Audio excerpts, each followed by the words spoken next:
Every morning, at exactly 8 o'clock, Sofia arrived at the small cafe tucked between a bookstore and a flower shop. It wasn't fancy, but it was quiet, and quiet was all she needed. She always ordered the same thing, a cappuccino with a dusting of cinnamon. She sat at the same corner table by the window, opened her sketchbook, and let her pencil wander across the page. She sketched strangers, the businessman rushing with his briefcase, the old woman with her dog, the couple arguing softly outside the bakery. To anyone else, these moments were forgettable. To her, they were stories. Her life wasn't thrilling, but the cafe, the window, and her drawings, they made her feel less invisible. One rainy morning, as she pulled out her sketchbook, something unusual caught her eye. Beneath her chair, tucked carefully, was a folded piece of paper. She hesitated, looking around. The cafe buzzed with the usual quiet, the hiss of the espresso machine, the soft clinking of cups. No one seemed to notice her. Her heart raced as she unfolded the note. The way you stare out the window, as if waiting for something. I see it too. A friend. Sofia froze. Who had written this? How long had they been watching her? The next day, curiosity pulled her back to the cafe even earlier than usual. She sat, pretending to draw, her eyes scanning the room. And there it was again, another note. Life feels heavy, doesn't it? But sometimes strangers share the same silence. A friend.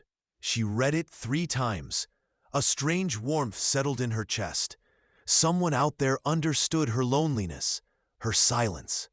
For a week, she kept finding letters. Short, thoughtful, poetic fragments.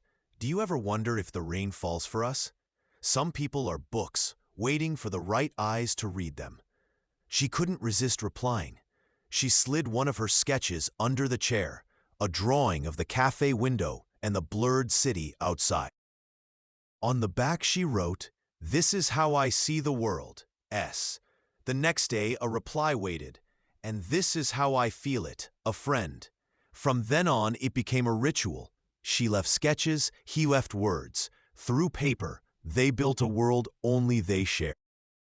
A morning, after weeks of notes and drawings, she found a letter that was different.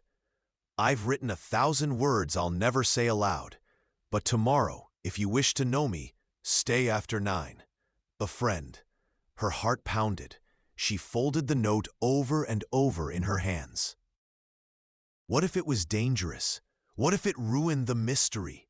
And yet, what if it was the beginning of something real?